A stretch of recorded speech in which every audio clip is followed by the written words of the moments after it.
Olá, bem-vindos ao meu canal, eu sou a Cristiane. Nesse vídeo eu vou dar continuidade a uma série de vídeos sobre a difusão de calor, a solução de problemas de difusão de calor utilizando diferenças finitas. Então, meu primeiro vídeo foi um vídeo geral para dedução da equação em condução bidimensional em regime transiente. Então, eu só cheguei na equação para o nó interno. Tá? E a partir daí a gente foi evoluindo. Então, eu peguei o primeiro problema, eu peguei um problema em regime permanente, unidimensional, temperaturas prescritas nas fronteiras. Depois eu adicionei geração interna. Depois a gente foi colocando fluxo de calor na fronteira. Tá? E agora a gente chegou no vídeo de condução unidimensional, porém em regime transiente. No regime transiente, a gente tem duas formulações, dependendo do instante de tempo em que as propriedades são avaliadas. Então, nesse vídeo, o objetivo é a formulação explícita. Então, o problema que eu quero resolver é esse. Condução unidimensional em regime transiente em uma barra, tá com 1 metro de comprimento, e inicialmente essa barra estava a 0 graus. E aí, o que eu peço aqui, né, é a distribuição de temperaturas na barra, se repentinamente a temperatura da face esquerda for alterada para 100 graus, mantendo ainda da direita em 0 graus Celsius, tá? Então, as propriedades são as do aço, mais ou menos, tá? A densidade 8.000, Cp 500 e K 16 watts por metro Kelvin. Então, a gente parte da equação unidimensional em regime transiente. A gente estava trabalhando até agora somente com esse T, a da difusão de calor, e o termo transiente era nulo por ser regime permanente. Agora, a gente tem que acrescentar esse T. Então, como é que a gente resolve, né? O primeiro passo é integrar no espaço e no tempo. Então, eu estou colocando aqui só em x e y, tá? Então, de sul até norte, na direção y, de oeste até leste, na direção x. E também no tempo, do instante atual até o próximo instante. Então, de t a t mais delta t. Bom, a primeira integral, essa daqui, a gente vai, como ela tem a derivada temporal, a gente vai fazer primeiro a integral no tempo. E a segunda, como ela tem aqui o dx, né, eu vou integrar primeiro em x e deixar o tempo para depois. Então, aqui, ó, integrei no tempo. Então, eu tinha derivada de ρt, ficou o ρt no instante final, menos o ρt no instante inicial. E aqui eu tinha d de dx, de k dt dx, então ficou simplesmente k dt dx, sobre Cp. E aí eu vou integrar daqui para cá no espaço. Tá? Então, a gente vai assumir que essas propriedades são avaliadas no centro do volume de controle, então no ponto P. Tá? Então, eu tenho ρ no ponto P, a temperatura no ponto P, e aqui ficou ΔX, ΔY, a mesma coisa para o lado de cá. E daqui eu mantive a mesma coisa, só tinha um dt aqui, né, um t a mais aqui, que estava errado, e aí aquele desapareceu. Bom,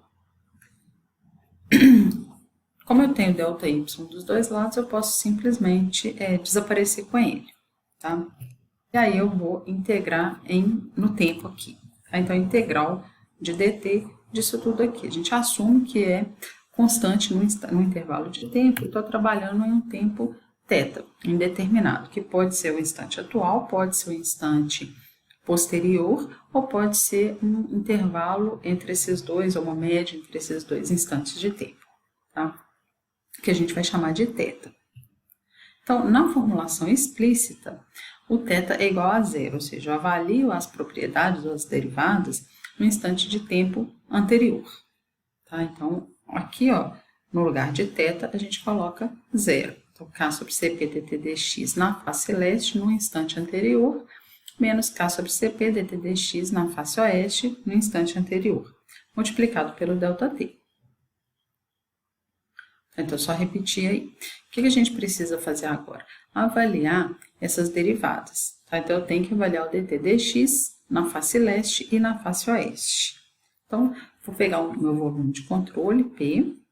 Tá? Os vizinhos dele são o vizinho oeste e o vizinho leste. E aí, como já é usual, né, trabalhar a propriedade no centro do volume de controle, ela recebe letra maiúscula, e na face, ou na interface, vai receber a letra minúscula. Então, se eu pegar um volume interno, eu vou falar o quê? Que o dt dx é igual a TE menos TP dividido por ΔXE, que é a distância entre o ponto E maiúsculo e o ponto P. E o dt dx na face W vai ser TP menos TW. Tá? Então, o índice zero aqui indica que essas propriedades, essas temperaturas, estão sendo avaliadas no instante de tempo anterior. Se eu substituir as expressões, né, das derivadas dentro da expressão geral, eu chego nesse valor aqui. Ou se eu quiser isolar o termo do P, então eu tenho aqui, ó, ρ TP ΔX sobre ΔT, tá? Vai ser igual isso tudo aqui, vezes ΔT, mais o ρP 0, TP 0, ΔX sobre ΔT. Se a gente assume que minha malha é uniformemente distribuída, então esse ΔXE é igual a ΔXW, tá? Essa equação se resume a essa, porque aí, ó, fica aqui, ó. Eu peguei primeiro, né? K sobre ρCP vai ser o alfa, tá? Que é a difusividade térmica. Esse ΔX passa para cá dividindo, então fica ΔX, fica ΔX ao quadrado, tá? E esse ΔT que estava aqui, ele passa multiplicando, então tá aqui. Então, esse todo aqui dividido por isso tudo vai ficar alfa ΔT sobre ΔX ao quadrado. Para esse, pro T multiplicado por T é zero, a mesma coisa multiplicado por TW zero. Aqui dentro, eu tenho K sobre CP ΔX e K sobre CP ΔX. Então, esses aqui vão ficar o quê? 2 alfa ΔT sobre ΔX ao quadrado, tá? E esse daqui, ele, como eu multipliquei por tudo, né? Ele vai ficar do mesmo jeito do TP, então vai ficar TP zero. Então, 1 menos 2 alfa ΔT sobre ΔX ao quadrado que multiplica TP zero. Então, essa equação aí é a equação para o volume interno centrado no ponto P, ou seja, aquele que eu quero avaliar. E a gente observa que ele depende de TE zero, TW zero e TP zero, ou seja, ele só depende das temperaturas dos nós vizinhos no instante anterior. Tá? Então, eu consigo obter a equação para todos os meus volumes de controle. Bom, isso daí eu avaliei para o nó interno. Tá? Agora, para os volumes de fronteira, a equação é um pouco diferente por causa das condições de contorno. Então, se eu pego aqui, ó, eu tenho na face esquerda a temperatura TA, na face direita a temperatura TB. Tá? Esse TB aqui é 0, esse TA aqui é 100. Então, eu parto da mesma equação geral. O que que vai mudar? As expressões que a gente vai ter que usar para as derivadas. Então, o volume inicial seria aqui, né? Ele está em contato com a temperatura TA na face esquerda. No centro dele é P, a direita é E, e ele não tem um volume aqui do lado oeste. Tá? Então, a expressão para dt dx na face leste não vai mudar. Então, TE menos TP dividido por ΔX, como está sendo avaliado no instante anterior, 0. Na face oeste, que está errado, né? Mas é na face oeste, vai ser o quê? TP menos TA dividido pela distância, que é ΔX ao quadrado. Então, se eu substituo aqui dentro e reagrupo os termos, eu vejo aqui que meu TP é função do TE zero, ou seja, a temperatura desse volume de controle no instante anterior, da temperatura TA, que é a temperatura da fronteira, e aqui ficou 1 menos 3 alfa ΔT sobre ΔX ao quadrado. O outro era 2 alfa ΔT, nesse passou a ser 3. Por quê? Porque ele está dividido por ΔX ao quadrado, então 2 vai para o numerador. Por isso também que no coeficiente de TA, né, eu tenho 2. Bom, para o volume final, o que eu tenho? A dedução é a mesma, né, porém a derivada na face leste que vai mudar. Tá? Então, na face leste eu vou ter o quê? TB menos TP dividido por ΔX ao quadrado. E na face oeste é a mesma do nó interno. Então, TP menos TW dividido por ΔX. E aí a gente chega na expressão, né, para TP, que é função do vizinho no instante anterior, da temperatura desse mesmo nó no instante anterior e da temperatura da fronteira direita, que é TB. Bom, fica fácil, né, a solução do problema, porque eu não tenho interação entre as equações, no sentido de que a temperatura daquele nó não depende da temperatura dos vizinhos no instante atual. Então, eu não tenho um sistema de equações para resolver, eu tenho um conjunto de equações algébricas onde eu consigo determinar a temperatura no ponto P para qualquer um dos meus volumes de controle. Tá? Então, a solução é muito mais simples.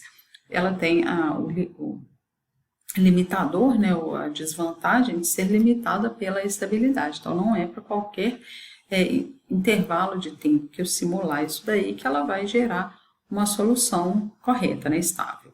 Tá? Qual que é a garantia? Né? O que a gente tem que fazer? A gente tem que garantir que o coeficiente de TP0 tem que ser sempre positivo.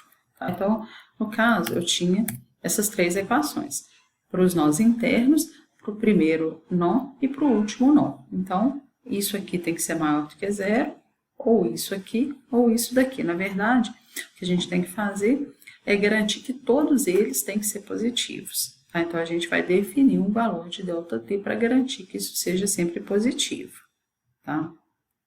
Quando a gente compara essas duas, essa daqui é mais restritiva. Tá? Essa é igual a essa, né? E essa daqui é mais restritiva. Então, na verdade, o que a gente faz?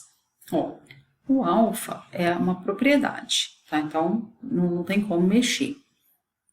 Uma vez que eu defino a minha malha, tá? Então em quantos volumes de controle eu vou dividir o meu domínio, aí eu já defini o meu ΔX. Tá? Então eu tenho que trabalhar um ΔT de maneira a garantir a positividade do coeficiente de TP0. Tá? Então tá aqui. Então o que a gente observa? Que quanto mais refinada a malha, ou seja, maior o número de volumes de controle, menor o meu ΔX. Isso vai causar o meu ΔT para ser menor ainda. Tá?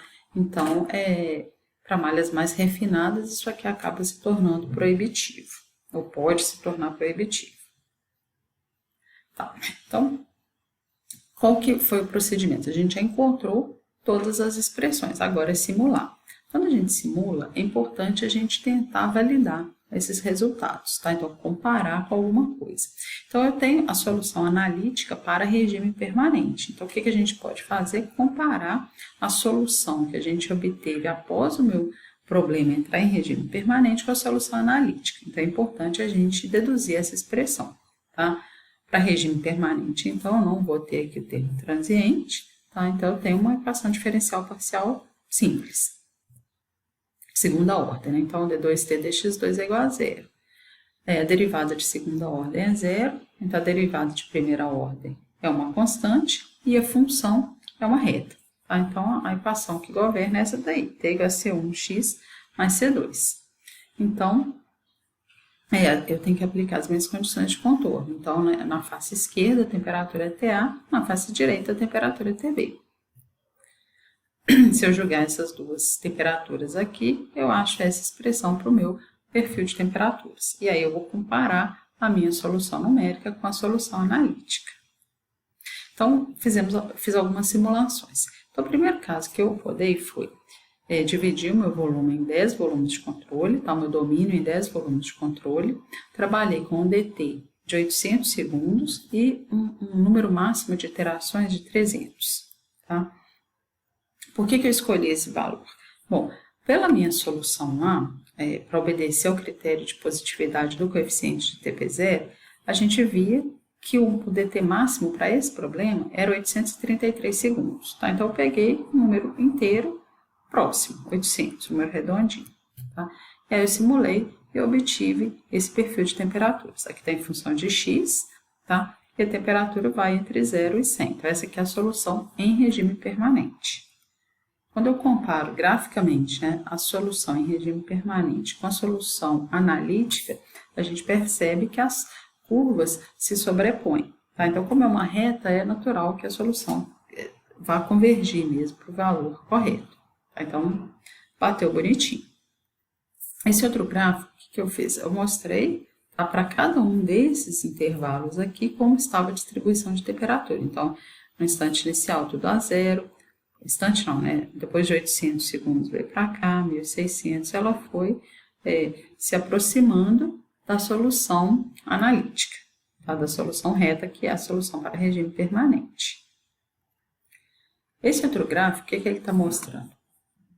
São 300, né, iterações no tempo, e aqui a linha, ela indica como que estava o perfil de temperaturas em cada instante de tempo, ou em cada iteração, tá? No final de cada iteração, após 800 segundos. Então, em 0, estava aqui tudo em 0 graus, tá?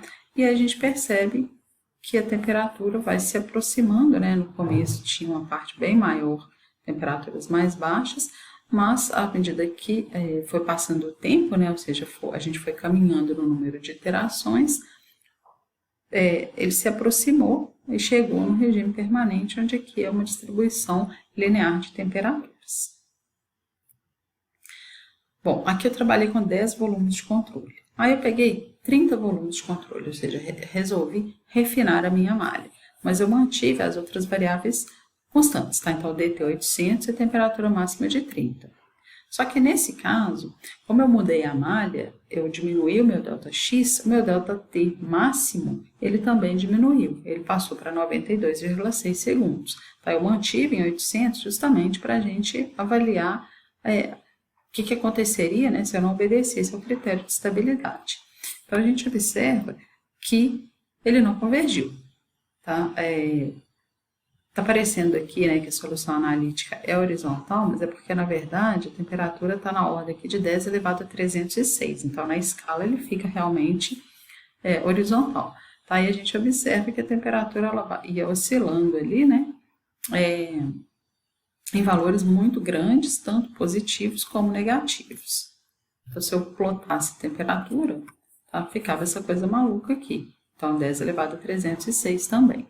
Tá? Então, ele não convergiu. Então, o que a gente precisa fazer? Mexer no DT. Tá? Então, eu mexi no DT, trabalhei 90 segundos. Então, ele está abaixo do meu DT máximo, de 92,6. Então, teoricamente, vai ser possível a solução do problema. Mas aí, quando a gente plota, né, a solução analítica com a solução numérica, a gente percebe que não está ok. Tá? E por que não está ok? Porque o tempo não foi suficiente para ele atingir o regime permanente. Eu mantive o número de iterações, o que significa que o tempo máximo de simulação não foi suficiente para ele atingir o regime permanente. Então, nos outros aqui, eu estava trabalhando com 800 segundos, 300 iterações. Tá? Então, 24 vezes 10 a 4, né, segundos. Não teria atingido o regime permanente. Quando eu peguei 90, já teria atingido o regime permanente. Quando eu peguei 90 vezes 30, deu 27 mil. Então, ainda não seria suficiente. Tá? Essa curva aí. Então, a gente observa, né, o perfil final. Tá? Então, a parte azul, ela abrange uma área muito maior da minha chapa. Tá? E se eu pegar para plotar, né, a evolução da temperatura ao longo do tempo, ao longo das iterações, a gente percebe que o calor está se aproximando, né, dessa parte aqui, mas ainda não atingiu. Então, nesse caso, o que a gente precisa fazer? Alterar o número máximo de iterações. Então, aqui, ó, eu passei para 1.200 iterações. Tá? Aqui estava 300, eu passei para 1.200. Então, quando a gente compara aqui, ó, quase convergiu, tá? Porque o número aqui ainda não deu o número que precisava, tá? Mas quase convergiu. E quando a gente observa a variação, né, da temperatura em função do tempo, de fato, ele já está muito mais próximo da distribuição linear de temperaturas. Bom, foi isso, tá? O vídeo, a ideia era mostrar a solução explícita, tá? A formulação explícita para a solução do problema. No próximo vídeo eu vou mostrar a formulação totalmente implícita, onde o θ, que no caso da formulação explícita é 0, está significando que a gente avalia a propriedade nas temperaturas no instante anterior, ela vai passar a ser igual a 1, ou seja, a gente vai avaliar as temperaturas no instante atual. Então, a gente deixa de ter um conjunto de equações algébricas e passa a ter um sistema de equações lineares. E a gente vai ver a comparação entre esses dois. Obrigada pela atenção.